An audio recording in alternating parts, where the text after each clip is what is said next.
the big chunk, the last piece of the puzzle, it seems like, right, is gonna go onto the car right now.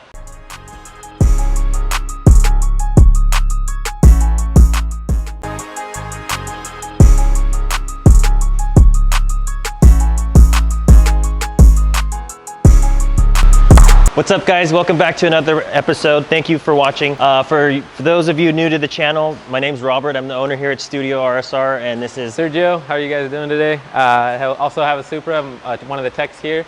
Been here for about a year now. So today we've got Gustavo's Mark 5 Supra here.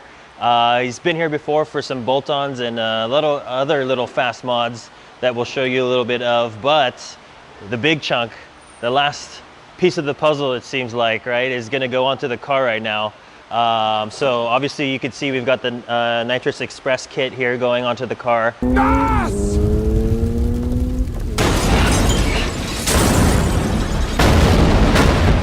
And then one of the most crucial things for all 2020 Supras, Mark 5 Supras, A90s is the Pure Drivetrain Solutions transmission upgrade.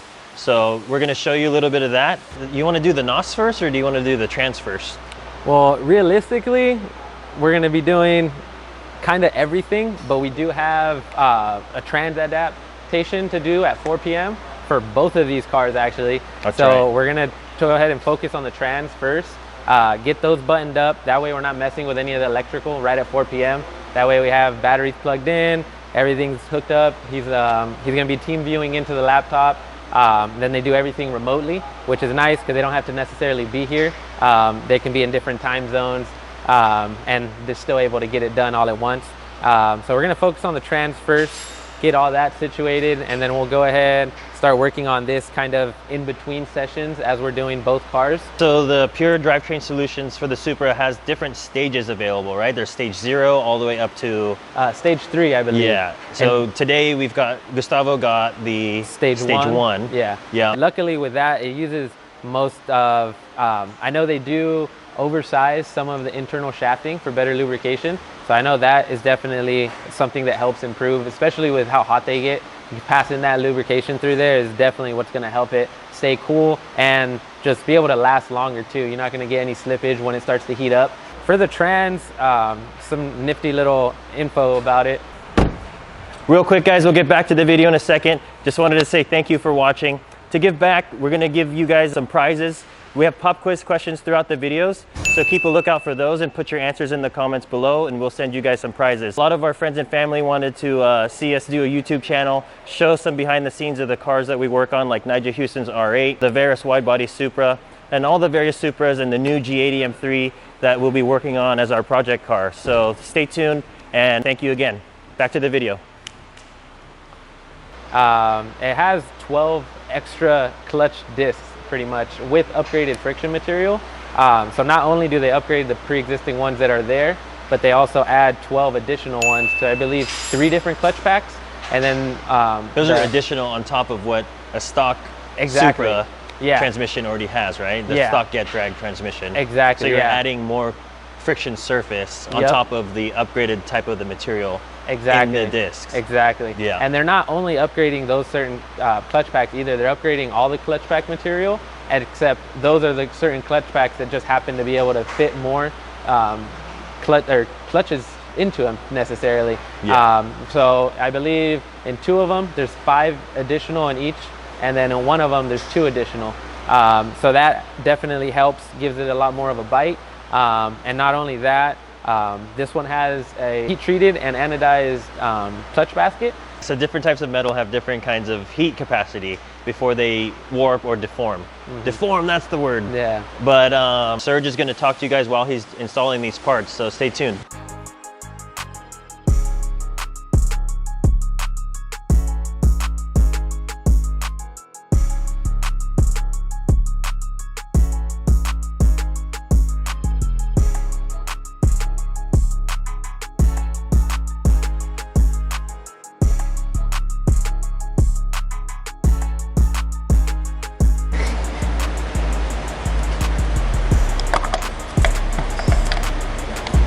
Hết rồi đâu.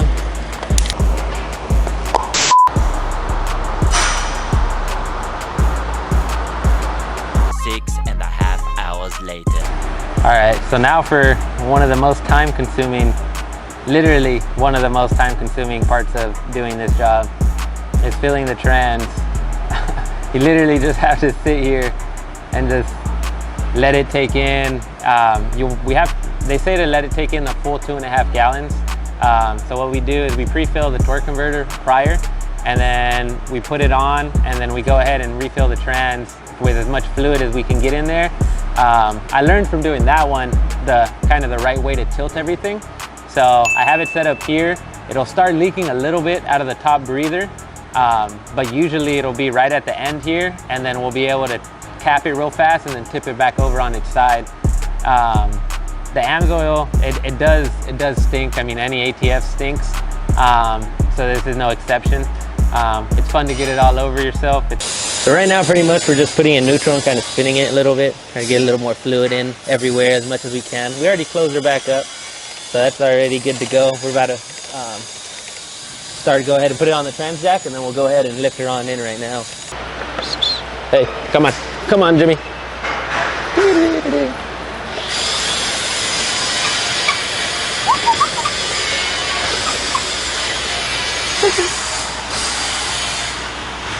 All right.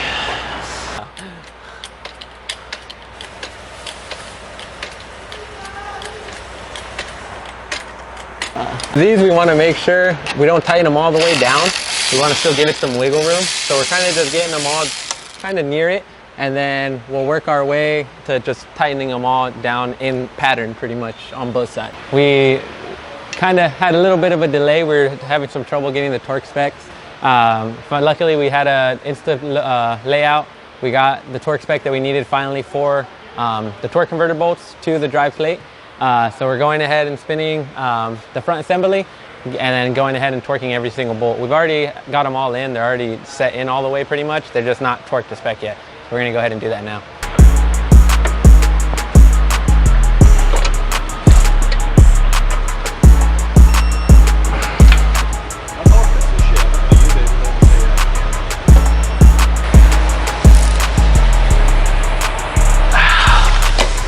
We'll get to the wiring in a bit later. It's pretty in-depth, so it's kind of, yeah, okay, whatever, okay.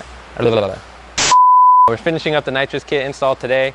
We're going ahead and routing some lines. We're doing everything outside of the car for the most part. So pretty much the bottle will be inside, but the line's gonna route directly out of the car and then up to the front, underneath some panelings too to give it that protection. And then we'll go ahead and run it up into the engine bay, into a kind of a, not hidden compartment, but it is a compartment on the side covered by a piece of plastic. So we'll go ahead and route it there. On this kit, it doesn't come with a purge kit or a bottle heater, so we'll go ahead and add that later. We found a boot here, a rubber boot here. We're gonna go ahead and feed it through.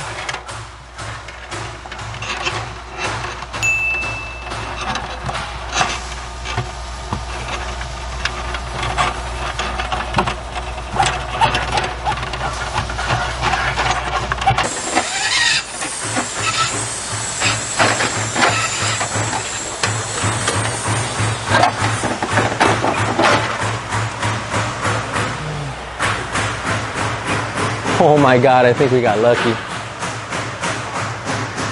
So maybe, just maybe, this line will be just the right size to use for this kit. At least to get it into the engine bay. Oh wow, they leave you an OEM factory clip there for nitrous. Who would have known? Huh, interesting. OEM replacement? Fun thing about working with stainless is if it gets a certain way kinked, you gotta get down there and unaccidentally do it before you can pull it on up. Whoa, dude! All right, come in close here. So, luckily we found this out. Little rat, little mouse has been making a little home down there. He's been eating up his inside. We have to make sure we tell Gustavo he has a little visitor. One tool we don't normally need for nitrous install is a vacuum. We're gonna suck up all the rat's nest house, whatever it was. Make sure you clean it up, check for any wire damage or anything like that. And then from there, we're gonna go ahead and make a bracket here. I figured we'll mount the solenoid here, run all the lines, and then kind of figure out where to put all the wiring and all that good stuff. So this little bracket it mounts on the little bracket. So as long as it comes down and makes it like a little L. Or I'm sorry, like a... From here? Yeah. Because I can't mount it like this because it's too tall. Yeah, so you need is just 2 inches down, 2.5. So right now we have Carlos helping us out. He's making a bracket to mount up to the little cross member support there. Right now we're mounting these brackets onto the nitrous solenoid. That'll allow us to mount it to the bracket that he's gonna make then. We can't mount this directly onto it. It's just the clearance just isn't there, so we need it to be moved down about 3 inches or so, and then that'll give us perfect clearance. We can still put the cover back on, and then that way it's not that it'll be hidden, but it'll just be in that compartment. But this is the line that they actually sent us, and it makes sense. You know, you want the line to be as short as possible, but generally we don't really have the best mounting positions in this area to put the solenoid. There wasn't really any space in this general area for anything, so we kind of made it the next best thing, so to speak.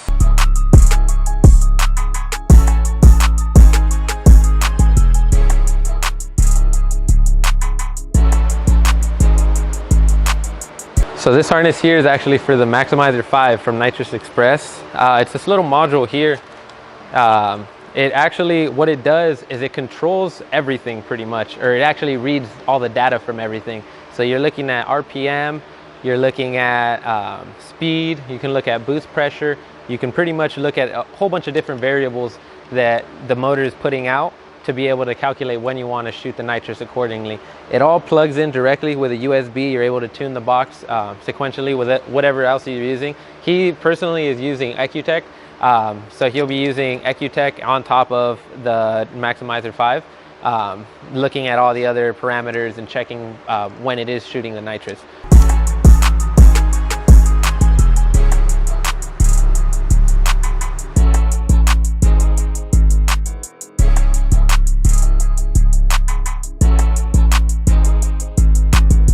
Almost there? Almost. Yeah. Got a good amount of, not a good amount, but just a few more key focus wires to wire up, so. It's like no matter what we do, plan ahead and like have everything ready. It's like boom, Mike's gonna come this week to do custom dynos for everybody. So yeah, I don't know if we made that clear, but we're the custom tuner's coming this weekend, so these transmissions got to be broken in 2 days. Yeah, it's by Friday to go hard on the full dyno pulls. Yep. With all this new stuff. Yep. So both of the cars shooting meth. This one getting a nitrous kit newly installed, pretty much. Kind of. We were talking to the owner Gustavo, and we were trying to get everything situated. In right now we're dirt nasty.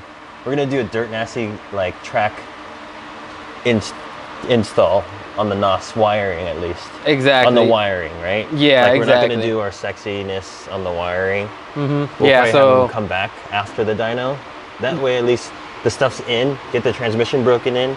Make sure it's actually functioning, and then make it nice and sexy afterwards. Yep, exactly. And then just by that, pretty much meaning we'll be putting nicely placed switches everywhere, and we'll have everything mounted properly. For now, we'll just have the wires leading to everything. We're not going to be covering anything with like the braided loom or anything like that, just because we're trying to get it ready just for dyno day, trying to make sure everything's actually functioning properly. And then once we know that, then we'll go ahead, take off the harness that we know is working, everything is properly set up, go ahead and obviously cover everything, make sure our connections, solder our connections a little better and everything. So we'll go ahead and take care of that next time he comes in for sure. Little bit of a funny moment. This trunk system is actually from my old nitrous setup. I recently got our Studio RSR rear trunk brace, and I got the billet bottle bracket to mount to that. And man, I gotta tell you, that looks really amazing. But this, he actually also got the billet bottle bracket. So we're gonna go ahead and mount that directly onto the hard piece of, I believe it's, I want to say it's hard lumber. I took it to the audio shop and had them make it out of a little bit of heavier material because I wanted the bottle to be weighed down, especially if it's getting you know, rapid rapid shots coming out of it, or if it's just, you know, stopping, coming to a hard stop.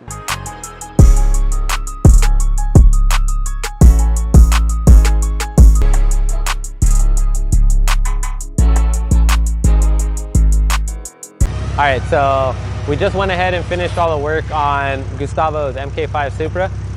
He came in for just two things, actually, two big things really. He came in for the Nitrous Express kit with the Maximizer 5 installed. So we went ahead and pulled his trans. We sent it off to Pure Transmission to go ahead and rebuild for the stage 1 upgrade. We had that sent off about 2 weeks ago. They had it shipped out back to us in a week. We got the new trans installed. We had that installed at the beginning of this week. Today we got both cars. We got Ant's car and Gustavo's car done with the trans adapt. 24 hours later. I think he sprayed the nitrous. I don't know.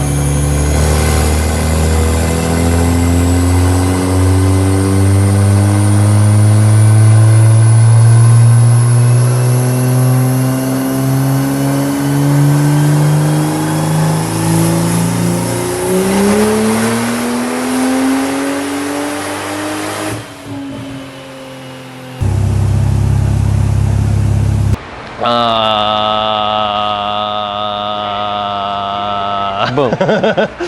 Now we've got Gustavo's car back, and then like in 2 hours we turned it into this. You know, Varus wide body kit, Recaro seats, cage. We had extra time on our lunch, so we might as well knock it out real quick. All right, guys, so we went to the dyno the next day after Serge finished installing the trans and all the other stuff like the NOS in Gustavo's car and the fuel pump in Ant's car. Both of the cars at the dyno did really well, as you saw in that last little clip that we took from Gustavo's video. But Gustavo made over 700 wheel horsepower on a Mustang dyno, which obviously, if you guys know, those tend to read a little bit lower than the other dynos, like a Dyno Jet or a Dyna Pack. But Ant also did really good, right? He was getting up close to the 700s. Remember, he's not running nitrous either, so there is that little disadvantage there.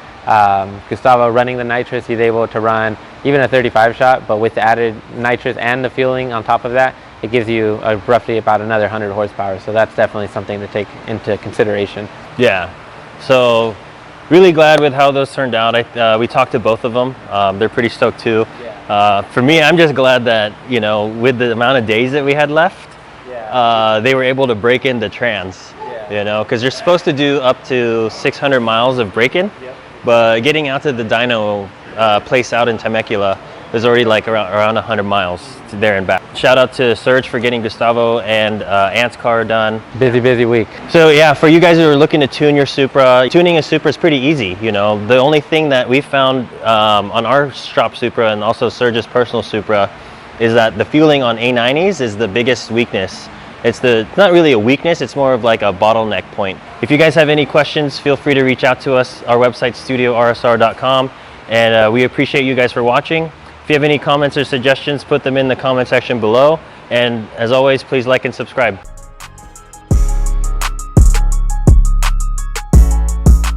Thank you guys again for watching. If you guys are interested to see more of our shop Supra build, check out our playlist on the top right corner. Check out the second Varus US car that we built here in the bottom right corner. As always, please like and subscribe, and we hope to see you in the next one.